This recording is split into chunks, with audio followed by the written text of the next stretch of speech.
নমস্কাৰ প্ৰিয় দৰ্শক সকলোকে স্বাগতম জনাইছো মই পাৰ্থ প্ৰিয় দৰ্শক গু মাংসৰ নিষিদ্ধকৰণৰ বাতৰি শিৰোনাম দখল কৰিছে কাৰণ আপোনালোক সকলো অৱগত দিল্লীত যিখন অসম চৰকাৰৰ কেবিনেট বৈঠক অনুষ্ঠিত হৈছিল সেই বৈঠকত আংশিকভাৱে অসমত গু মাংস নিষিদ্ধকৰণৰ এক সিদ্ধান্ত গ্ৰহণ কৰা হৈছে 2021 চনত যিখন প্ৰণয়ন কৰা হৈছিল আইন কেটেল প্ৰটেকচন এক্ট 2021 গু সুৰক্ষা আইন 2021 সেই আইনখনত 1950 খনৰ আইনখনত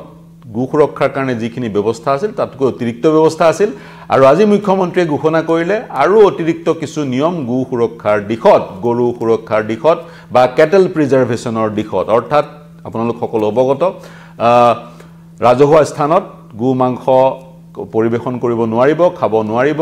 বা হোটেল ৰেষ্টুৰেণ্ট ইত্যাদিত গু মাংস সাৰ্ভ কৰিব নোৱাৰিব আৰু খাবও নোৱাৰিব যি কি নহওক সেই বিষয়টো শিৰোনাম দখল কৰিছে কিন্তু আমি আজি বিষয়টো সংবেদনশীল আমি আজি বুৰঞ্জীৰ কিছু ইতিহাসৰ কিছু পৃষ্ঠা লুটিয়াব বিচাৰিছো কেনেকৈ ভাৰতবৰ্ষৰ বিভিন্ন ৰাজ্যত গু মাংস গু বধ নিষিদ্ধকৰণৰ গোটেই প্ৰক্ৰিয়াটো আগবাঢ়িছিল কোনে কি ধৰণে দাবী কৰিছিল আন্দোলন কেনেকৈ গঢ়ি উঠিছিল গু মাংস গু বধ নিষিদ্ধকৰণৰ ক্ষেত্ৰত কাউ স্লটাৰ প্ৰোস্ক্ৰাইব কৰা বা বেন কৰাৰ ক্ষেত্ৰত ভাৰতবৰ্ষৰ প্ৰথমজন প্ৰধানমন্ত্ৰী জৱাহৰলাল নেহৰু কি স্থিতি আছিল তাৰ পিছত তেওঁৰ জিয়ৰী ভাৰতবৰ্ষৰ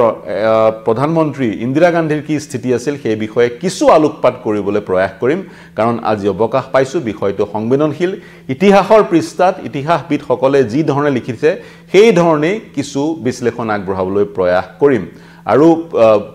কলোনিয়েল পিৰিয়ডৰো কিছু দুই এটা কথা উল্লেখ কৰিম আপোনালোকৰ সৈতে শেয়াৰ কৰিম আপোনালোক যদি সংযুক্ত হৈ আছে মন্তব্য কৰিব পাৰিব পুনপটীয়াকৈ যদি আমি ব্ৰিটিছে ভাৰতবৰ্ষ দখল কৰাৰ পূৰ্বলৈ যাওঁ মোগল ইৰালৈ বা মধ্যযুগলৈ যাওঁ তেতিয়া মন কৰিব ইতিহাসৰ পৃষ্ঠাত লিখা আছে আকবৰে যেতিয়া ভাৰত বা উত্তৰ ভাৰতৰ বিভিন্ন অংশ শাসন কৰিছিল তেতিয়াও আংশিকভাৱে গু হত্যা গু বধ নিষিদ্ধকৰণ কৰা হৈছিল যেতিয়া ভাৰতবৰ্ষৰ প্ৰথমখন স্বাধীনতাৰ যুদ্ধ সিপাহী বিদ্ৰোহ 1857 চনত চলি আছিল তেতিয়া মোগল সম্ৰাট বাহাদুৰ শাহ জাফৰেও গু বধ নিষিদ্ধ কৰিছিল গতিকে মোগলৰ সময়তো গু বধ নিষিদ্ধ কৰাৰ কিছু উদাহৰণ আমাৰ হাতত আছে ব্ৰিটিছৰ সময়তো আংশিকভাৱে ভাৰতবৰ্ষৰ বিভিন্ন প্ৰান্তত ব্ৰিটিছ শাসনৰ সময়তো গু বধ নিষিদ্ধকৰণৰ ব্যৱস্থা হাতত লোৱা হৈছিল হেয়া ব্ৰিটিছ বা মোগলৰ সময়ৰ কথা এতিয়া আমি পুনে আহো আমি ইন্ডিপেন্ডেন্ট ইন্ডিয়া লৈ স্বাধীন ভাৰতলৈ 1947 চনৰ 15 আগষ্টত ভাৰত স্বাধীন হ'ল তেতিয়া ভাৰতবৰ্ষত গৰুৰ জনসংখ্যা কিমান আছিল জানেনে ভাৰতবৰ্ষত মানুহ যিমান আছিল গৰুৰ সংখ্যা কিমান আছিল জানেনে ভাৰতবৰ্ষত মানুহ যিমান আছিল গৰুৰ পপুলেশনো কিমান আছিল 1947 চনত ভাৰতবৰ্ষত জনসংখ্যা আছিল 33 কোটি আৰু গৰুৰ সংখ্যাও প্ৰায় 33 কোটি মান আছিল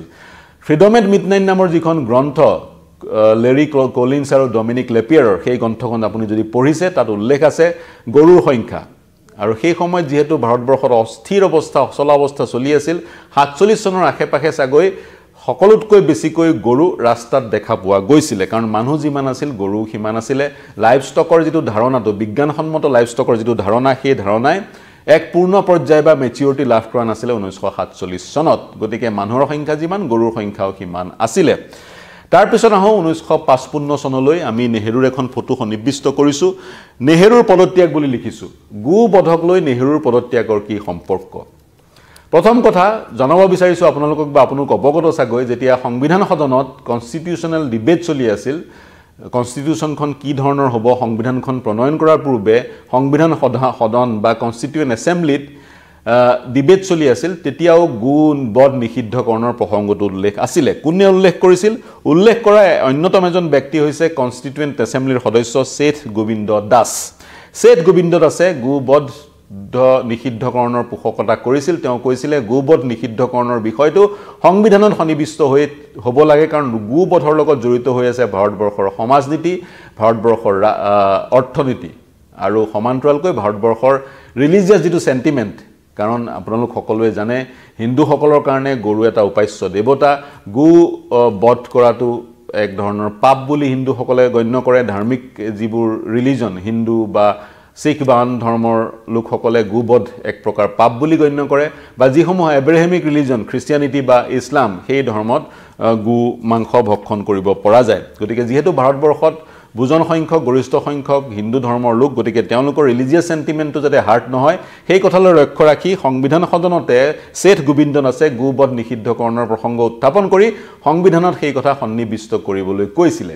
তেতিয়া মন কৰিব যেহেতু আমি বুৰঞ্জী পৃষ্ঠা লুটিয়াই আছো তেতিয়া সৈয়দ সাদুল্লাহ ভাৰতবৰ্ষৰ অসমৰ প্ৰথমজন প্ৰধানমন্ত্ৰী সৈয়দ সাদুল্লাহ তেওঁ কি কৈছিলে তেওঁ যেহেতু কনস্টিটিউয়েন্ট এছেম্বলি এজন সদস্য আছিলে গোবধ নিষিদ্ধকৰণক লৈ যেটো আলোচনা হৈছিল সেই আলোচনাত তেওঁ ভাগ লৈছিলে তেওঁ কি কৈছিলে তেওঁ কৈছিলে if they come out in the open and say directly this is part of our religion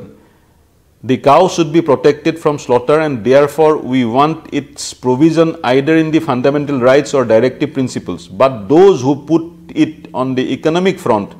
do create a suspicion in the minds of many that the ingrained Hindu feeling against cow slaughter is being satisfied by the back door. অৰ্থাৎ সৈয়দ সাদুল্লাহ বিচাৰিছিলে হিন্দু ধৰ্মাৱলম্বী সদস্যসকলে পুনপটীয়াকৈ কক ধৰ্মৰ সৈতে গো বধ বা গো নিধনৰ বিষয়টো জড়িত হৈ আছে অৰ্থনীতিৰ কথাটো যদি কয় সেই অৰ্থনীতিৰ কথা কৈ যদি গো বধ নিষিদ্ধ কৰা হয় তেতিয়া বেকডৰেদি এই প্ৰক্ৰিয়াটো সম্পন্ন কৰা হ'ব বুলি সৈয়দ সাদুল্লাহ কৈছিলে অৰ্থাৎ সৈয়দ সাদুল্লাহ এক আউপকীয়াকৈ যদি হে ধৰ্মৰ সৈতে বিষয়টো জড়িত হৈ আছে গোবধ নিষিদ্ধকৰণৰ তেওঁ পোষকতা কৰিছিলে সৈয়দ সাদুল্লাহৰ প্ৰসংগত উল্লেখ কৰিলো এতিয়া পুনে পুনে নেহৰুৰ প্ৰসংগলৈ আহম 1955 চনত নেহৰুৰ চৰকাৰ নেহৰুৰ প্ৰধানমন্ত্ৰী প্ৰথম গৰাকী দেশৰ প্ৰধানমন্ত্ৰী তেতিয়া সেই শেঠ গোবিন্দ দাস যি গৰাকী মই ব্যক্তিৰ কথা কলো কনস্টিটিউয়েন্ট এছেম্বলি যি গৰাকী ব্যক্তিয়ে কাউ স্লটাৰৰ বিষয়টো উত্থাপন কৰিছিল তেওঁ তেতিয়ালৈ হলগৈ সাংসদ তেওঁ জবলপুৰৰ সাংসদ হল জবলপুৰ অৰ্থাৎ মধ্যপ্ৰদেশৰ জবলপুৰৰ সাংসদ হৈ তেওঁ এখন প্ৰাইভেট মেম্বাৰ বিল সদনত উত্থাপন কৰিব বিচাৰিলে আৰু সেই বিলখনক আইনলৈ পৰিৱৰ্তন কৰি গোবধ নিষিদ্ধকৰণ কৰাৰ তেওঁ প্ৰয়াস কৰিলে তেতিয়া নেহৰুৱে হুংকাৰ দিলে যদি হে পাৰ্লিয়ামেন্টত গোবধ নিষিদ্ধকৰণ আইন আহে তেওঁ পদত্যাগ কৰিব সেই আছিল নেহৰুৰ হুংকাৰ কিন্তু তেওঁ গোবধ নিষিদ্ধকৰণৰ বিৰুদ্ধাচৰণ কৰা নাছিলে তেওঁ বিচাৰিছিল যেহেতু সমগ্ৰ বিষয়টো ৰাজ্যৰ বিষয় গতিকে তেওঁ বিচাৰিছিল যিসমূহ ৰাজ্য চৰকাৰে গোবধ নিষিদ্ধকৰণ বিচাৰে তেওঁলোকে নিজাববীয়াকৈ নিজৰ যি এছেম্বলি সেই এছেম্বলি নিজাববীয়াকৈ আইন প্ৰণয়ন কৰক আৰু সেই কাৰণে তেওঁ কৈছিল he will retire he will resign যদিহে বিলখন আইনলৈ পৰিৱৰ্তন হয় গতিকে এক প্ৰকাৰ জৱাহৰলাল নেহৰুৰ স্থিতি সেই ধৰণৰ আছিল আৰু কাউ স্লটাৰৰ গোটেই বিষয়টো গৰু খাদ্যৰ কাৰণে বধ কৰাৰ গোটেই বিষয়টো ৰাজ্য চৰকাৰসমূহৰ এক্টিয়াৰৰ বিষয় সংবিধানৰ এন্ট্ৰি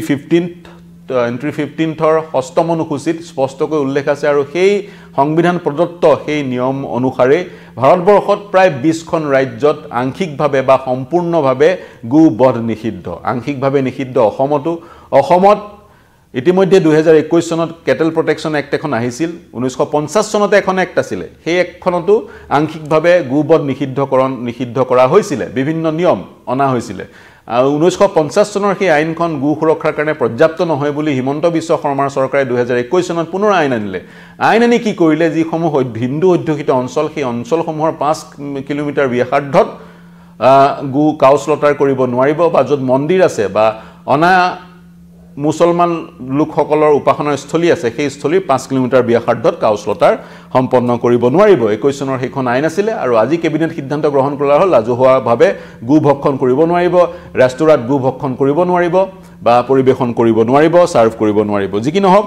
নেহৰুৰ প্ৰসংগটো উল্লেখ কৰিলো নেহৰুৱে বিচাৰা নাছিল এখন সেন্ট্ৰেল আইন হওক কেন্দ্ৰীয়ভাৱে এখন আইন হওক গোবধ নিষিদ্ধ কৰাৰ এটা উচ্চতম ন্যায়ালয়ে কি কৈছে উচ্চতম ন্যায়ালয়ে বিভিন্ন সময়ত গোবধ নিষিদ্ধকৰণৰ সন্দৰ্ভত শুনানি গ্ৰহণ কৰি বিভিন্ন মন্তব্য কৰি আহিছে বিভিন্ন নিৰ্দেশ দি আহিছে মই 50ৰ দশকৰ এটা নিৰ্দেশৰ কথা ক'ব বিচাৰিছো এই মুহূৰ্তত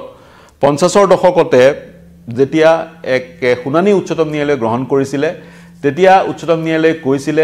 গোবধ নিষিদ্ধকৰণ কৰিলে সংবিধানৰ অনুচ্ছেদ 25 প্ৰদান কৰা নিজৰ ধৰ্ম পালন কৰাৰ অধিকাৰ ইনফ্ৰিঞ্জ নহয়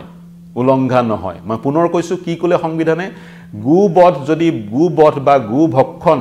নিষিদ্ধ কৰা হয় কাউ স্লটাৰ বা বিফিটিং যদি নিষিদ্ধ কৰা হয় সেই নিষিদ্ধকৰণৰ প্ৰক্ৰিয়াই সংবিধানৰ অনুচ্ছেদ 25ক উলংঘা নকৰে সংবিধানৰ অনুচ্ছেদ 25ত কি লিখা আছে অনুচ্ছেদ 25ত লিখা আছে ভাৰতবৰ্ষত সকলো ধৰ্মৰ লোকে সমানতাৰে ইকুৱেলি নিজৰ ধৰ্ম পালন কৰিব পাৰিব গতিকে নিজৰ ধৰ্ম পালন কৰাৰ ক্ষেত্ৰত গো ভক্ষণ নিষিদ্ধ কৰিলে নিজৰ ধৰ্ম পালন কৰাৰ ক্ষেত্ৰত কোনো বাধাৰ সৃষ্টি নহব বা গো ভক্ষণ নিষিদ্ধকৰণে সংবিধানৰ অনুচ্ছেদ 25 উলংঘা নকৰিব এটো উচ্চতম ন্যায়ালয়ে 50ৰ দশকতে কৈ থৈ গৈছে আৰু এক্সাম্পল দিছে কুৰানত প্ৰত্যক্ষভাৱে গৰু বধৰ কথা উল্লেখ নাই এই কথা কৈ উচ্চতম ন্যায়ালয়ে সেই নিৰ্দেশ 50ৰ দশকতে দিছিল আৰু বিভিন্ন সময়ত উচ্চতম ন্যায়ালয়ৰ সেই প্ৰসংগটো উত্থাপন হৈতে উচ্চতম ন্যায়ালয়ে 2017 চনত এটা ঐতিহাসিক জাজমেন্ট দিছে সেই জাজমেন্টলৈ আহিম কিন্তু 1966 চনৰ এক ৰাজনৈতিক পৰিঘটনাৰ বিষয়ে এই মুহূৰ্তত অৱকাশ পাইছো কাৰণে উনুকিয়াব বিচাৰিছো 1966 যেতিয়া ইন্দিৰা গান্ধী প্ৰধানমন্ত্ৰী হৈছিল তেতিয়া 100 জন সাংসদে এখন মেমোৰেন্ডাম সাইন কৰিছিল গোবধ নিষিদ্ধকৰণৰ পোষকতা কৰি সমৰ্থন কৰি সেই মেমোৰেন্ডামখন ইন্দিৰা গান্ধীৰ হাতত তেওঁলোকে অৰ্পণ কৰিছিল আৰু তাৰ সমান্তৰালকৈ জয়প্ৰকাশ নাৰায়ণ জেপি জি জয়প্ৰকাশ নাৰায়ণে তাৰ পিছত 1970 দশকত আন্দোলন গঢ়ি তুলিছিল যি আন্দোলনত সংকিত হৈ ইন্দিৰা গান্ধীয়ে ইমাৰ্জেন্সি ডিক্লেয়াৰ কৰিছিল সেই জয়প্ৰকাশ নাৰায়ণে 1966 চনত ইন্দিৰা গান্ধীলৈ এক পত্ৰ লিখিছিলে গোবধ নিষিদ্ধ কৰিব লাগে বুলি আৰু 1966 চনত এক ডাঙৰ আন্দোলন হৈছিল ক্লাউ স্লটাৰ এন্টি ক্লাউ স্লটাৰ মুভমেন্ট শীৰ্ষক এক ডাঙৰ আন্দোলন হৈছিল সেই আন্দোলনত প্ৰথমবাৰৰ কাৰণে ভাৰতবৰ্ষৰ স্বাধীনোত্তৰ ভাৰতবৰ্ষত প্ৰথমবাৰৰ কাৰণে এক দিল্লী চলো জাগৰণ হৈছিল ভাৰতবৰ্ষৰ বিভিন্ন প্ৰান্তৰ সাধু সন্ত বা হিন্দু ধৰ্মাৱলম্বী লোকসকলে পাৰ্লিয়ামেন্টে ঘেৰাও কৰিছিল আৰু এক ৰায়ত সদৃশ সিচুৱেচন হৈছিল আৰু সেই যি গোবধ নিষিদ্ধকৰণৰ যি পাৰ্লিয়ামেন্ট ঘেৰাও সংসদ ঘেৰাও আন্দোলন হৈছিল 1966 চনত সেই আন্দোলনত 8 জন লোক পুলিচৰ গুলিত মৃত্যু হৈছিল কাৰণ সেই সকল লোকে পাৰ্লিয়ামেন্টত অনাধিকৃতভাৱে প্ৰৱেশ কৰিবলৈ চেষ্টা কৰিছিল যদিও বা তেওঁলোকে পাৰ্লিয়ামেন্ট ঘেৰাও কাৰ্যসূচী লৈছিল গোবধ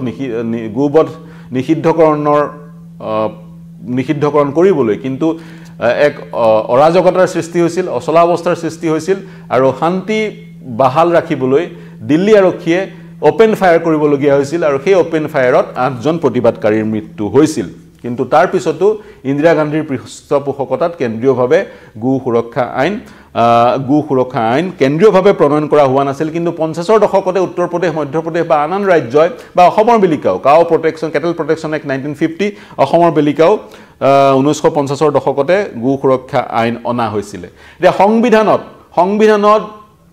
গো সুৰক্ষাক লৈ গৰুৰ সুৰক্ষাক লৈ কেটেল প্ৰটেকচনক লৈ বা লাইভ ষ্টক প্ৰটেকচনক লৈ কি কথা উল্লেখ আছে আমি সকলোৱে জানো মহাত্মা গান্ধীও গো সুৰক্ষাৰ পোষকতা কৰিছিল 1925 চনতে তেওঁ গৰুৰ আশ্ৰয়স্থলী গৌশালা নিৰ্মাণ কৰিছিল আৰু তেওঁ গো বধৰ বিৰোধিতা কৰিছিল হেয়া মহাত্মা গান্ধীৰ কথা এতিয়া সংবিধানত কিন্তু গো বধ নিষিদ্ধকৰণৰ বিষয়টো সন্নিবিষ্ট হৈ আছে সংবিধানৰ অনুচ্ছেদ 48ত সন্নিবিষ্ট হৈ আছে directive principle of state policy হিচাপে সংবিধানৰ অনুচ্ছেদ 48ত কোৱা হৈছে the state shall endeavor to organize agriculture and animal husbandry on modern and scientific lines and shall in particular take steps for preserving and improving the breeds and prohibiting the slaughter of cows and calves and other milch and draught cattle. শেষৰ লাইনটো পুনৰ পঢ়ি দিছো অনুচ্ছেদ 48 Constitution of India Article 48 Constitution of India স্পষ্টকৈ উল্লেখ আছে in particular states should take steps for preserving and improving the breeds and prohibiting the slaughter of cows and calves and other milch and draught cattle লিখা আছে কিন্তু কাৰণটো পৃথক যিবোৰ গৰুৱে গাখীৰ দিয়ে যিবোৰ গৰুৱে হাল বায় সেই গৰুবোৰৰ স্লটাৰ নিষিদ্ধ কৰিব লাগে বা আমি যিবোৰ ব্ৰীডবোৰ গৰুৰ বিভিন্ন প্ৰজাতি সেই প্ৰজাতিবোৰ সংৰক্ষণ কৰিব লাগে ফৰ বিজ্ঞানসন্মতভাৱে for the purpose of agriculture and animal husbandry for the purpose of কৃষিজাত কাৰণত আৰু পশুধন ৰক্ষা কৰিবৰ কাৰণে অৰ্থাৎ অৰ্থনৈতিক কাৰণত আমি গাখীৰ দিয়া গৰু বা হাল বোৱা গৰু কৃষি ক্ষেত্ৰত ব্যৱহৃত গৰু আমি বধ কৰিব নালাগে বা সেইবোৰ সংৰক্ষণৰ দিশত চৰকাৰে পদক্ষেপ গ্ৰহণ কৰিব লাগে directive principle of state policy আপোনালোকে জানে জুডিচিয়েলি এডমিসিবল লিগেলি এডমিসিবল নহয় কিন্তু চৰকাৰৰ দায়িত্ব বিভিন্ন আইন প্ৰণয়ন কৰি directive principle of state policy সমূহ প্ৰণয়ন কৰা গতিকে অৱকাশ পালোঁ গো সুৰক্ষাক লৈ এইখিনিয়ে থুলমূলকৈ ভাৰতবৰ্ষত বুৰঞ্জী বিভিন্ন ইতিহাসবিদে উল্লেখ কৰা বিভিন্ন মন্তব্যৰ পৰা আমি এই বিশ্লেষণ আগবঢ়ালোঁ প্ৰথম কথা পণ্ডিত নেহেৰুৱে কেন্দ্ৰীয়ভাৱে সংসদৰ মজিয়াত ৰাজ্যসভা লোকসভাৰ মজিয়াত গো নিধন বা গো ভক্ষণ নিষিদ্ধকৰণৰ আইন আনিব বিচৰা নাছিলে তেওঁ বিচাৰিছিলে ৰাজ্যসমূহে প্ৰয়োজন সাপেক্ষে নিজাববীয়াকৈ সেই আইন প্ৰণয়ন কৰক ইন্দিৰা গান্ধীয়েও পিতৃৰ সেই পদাঙ্ক অনুকৰণ কৰিয়ে গো ভক্ষণ নিষিদ্ধকৰণ আইন অনা নাছিল যদিও বা বৃহৎ এক আন্দোলন হৈছিলে পাৰ্লিয়ামেণ্ট ঘেৰাও কৰাৰ এক বৃহৎ আন্দোলন হৈছিল সেই আন্দোলনত যি ধৰণৰ এক অশান্তিৰ সৃষ্টি হৈছিল সেই অশান্তিক গৰিহণাও দিছিলে গৰিহণা পৰ্যন্ত দিছিলে কিন্তু সেই সময়ত বিজেপিৰ সাংসদ অটল বিহাৰী বাজপেয়ী গতিকে গোটেই বিষয়টো জটিল যি কেইখন ৰাজ্যৰ আমি কথা কৈ আছো আৰু উচ্চতম ন্যায়ালয়ৰ আৰু এটা প্ৰসংগ উল্লেখ কৰিম 2017 চনত নৰেন্দ্ৰ মোদীৰ নেতৃত্বৰ বিজেপি চৰকাৰখনে আন এক নিয়ম আনিছিলে বিশেষকৈ গৰু সৰবৰাহ কৰাৰ ক্ষেত্ৰত বা গৰু বজাৰত বিক্ৰী কৰাৰ ক্ষেত্ৰত এক নিয়ম আনিছিলে সেই নিয়ম প্ৰত্যাহাৰ কৰি হৈছিল 1917 চনত উচ্চতম ন্যায়ালয়ৰ মজিয়াত আৰু বিভিন্ন ৰাজ্য আছে ভাৰতবৰ্ষত যিবোৰ ৰাজ্যত গো ভক্ষণ বা গো বধ বৈধ সেই ৰাজ্যসমূহ আছে অৰুণাচল গোৱা কেৰালা মেঘালয় মিজোৰাম নাগালেণ্ড ত্ৰিপুৰা ৱেষ্ট বেংগল দাদৰা নগৰ হাভেলী দমন দিউ পুডুচেৰী ইত্যাদি ইত্যাদি আৰু বহু ৰাজ্য আছে এনে ৰাজ্যও আছে য'ত সম্পূৰ্ণৰূপে গোবধ নিষিদ্ধ complete Ben on cow slaughter এনে ধৰণৰ বহু ৰাজ্য আছে অসমতো আমি অতি সম্প্ৰতি দেখিলোঁ পৰ্যায়ক্ৰমে আইনখন কঠোৰ কৰি লৈ যোৱা হৈছে 1950 চনৰ আইনখনক ৰিপ্লেচ কৰিলে 2021 চনৰ আইনখনে আৰু আজি কেবিনেটে সিদ্ধান্ত গ্ৰহণ কৰিলে কৰবাত যদি ৰেষ্টুৰেণ্টত গো ভক্ষণ গো মাংস প্ৰদান কৰা হয় গো মাংস সেয়া সম্পূৰ্ণৰূপে অবৈধ আইনী ব্যৱস্থা গ্ৰহণ কৰা হ'ব গতিকে কেবিনেটৰ সিদ্ধান্তক আইনলৈ ৰূপান্তৰ কৰিবলৈ সাগৈ কেটেল প্ৰিজাৰ্ভেশ্যন এক্ট 2021 খনত এমেণ্ডমেণ্ট অনা হ'ব প্ৰিয় দৰ্শক এই বিশ্লেষণ আগবঢ়ালোঁ ইতিহাসৰ পৃষ্ঠা লুটিয়াব বিচাৰিলোঁ বিষয়টো সংবেদনশীল ধৰ্মৰ সৈতে বিষয়টো জড়িত আৰু সমান্তৰালকৈ সমগ্ৰ বিষয়টো অৰ্থনীতিৰ সৈতেও জড়িত বুলি বিভিন্নজনে ক'ব খোজে মূলতঃ ইণ্ডো গেংগেটিক প্লেইনছত আজি প্ৰায় 4000 বছৰ পূৰ্বে যেতিয়া ঘন বসতি হৈছিলে যেতিয়া সেই ইণ্ডো গেংগেটিক প্লেইনছত গংগা উপত্যকাত মানুহে খেতি কৰিবলৈ আৰম্ভ কৰিছিলে সেই ইণ্ডো গেংগেটিক প্লেইনছত সেই উপত্যকা গংগা উপত্যকাত বিভিন্ন সময়ত দুৰ্ভিক্ষই দেখা দিছিলে আৰু দুৰ্ভিক্ষই দেখা দিয়াৰ সময়ত পোহনীয়া গৰু যিজনী গৰু গাখীৰৰ কাৰণে ব্যৱহাৰ কৰা হয় বা যিটো গৰু হাল বাবলৈ ব্যৱহাৰ কৰা হয় সেই গৰুটোক দুৰ্ভিক্ষৰ সময়ত মাৰি যদি ভক্ষণ কৰে তেতিয়া পিছৰটো সিজনত গাখীৰ খাবলৈ নাপাব সেই সমূহ লোকে বা কৃষি ক্ষেত্ৰত তেওঁলোকৰ ব্যাঘাত জন্মিব যাতে কৃষি ক্ষেত্ৰত ব্যাঘাত নজন্মে গতিকে বা তেওঁলোকে খাদ্য গ্ৰহণ কৰাত ব্যাঘাত নজন্মে সেই কাৰণে গো যি বধ সেই বধ নিষিদ্ধ কৰা হৈছিল বুলি প্ৰসিদ্ধ সোচিয়োলজিষ্টসমূহে ক'ব বিচাৰে গতিকে সোচিয়োলজিকেল কাৰণো আছে অৰ্থনৈতিক কাৰণো আছে ধাৰ্মিক কাৰণো আছে গোবধ নিষিদ্ধ কৰাৰ কিন্তু অতি সম্প্ৰতি গোটেই বিষয়টো ৰাজনৈতিক পাকচক্ৰত সোমোৱাৰ কাৰণে বিভিন্ন সময়ত বিষয়টোৱে আন দিশে গতি লোৱা পৰিলক্ষিত হয় আপোনালোকে কি ভাবে এই বিশ্লেষণ কেনে পালে আপোনালোকৰ মন্তব্য জানিব বিচাৰিম আপোনালোকৰ মন্তব্য চৰকাৰৰ এই যি সিদ্ধান্ত অসম চৰকাৰৰ হিমন্ত বিশ্ব শৰ্মাৰ চৰকাৰৰ যি সিদ্ধান্ত গোমাংস নিষিদ্ধকৰণৰ অসমত বিশেষকৈ ৰাজহুৱা স্থানত এই সিদ্ধান্তক আপোনালোকে কেনেভাৱে গ্ৰহণ কৰে কি মন্তব্য দিব কি প্ৰতিক্ৰিয়া প্ৰকাশ কৰিব বা এই বিশ্লেষণ কেনে পালে জনাব আমাৰ ইউটিউব চেনেল আৰু ফেচবুক পেজত প্ৰৱেশ কৰি মন্তব্য দিব পাৰিব কমেন্ট কৰিব পাৰিব কমেন্ট সেকশনত আপোনালোকৰ মন্তব্য আমাৰ কাৰণে চালিকা শক্তি যি ধৰণে অসমত গো মাংস নিষিদ্ধকৰণক লৈ প্ৰতিক্ৰিয়া আহিব সেই প্ৰতিক্ৰিয়াসমূহ আপোনালোকক জনাই যাম বা এই বাতৰিৰ সৈতে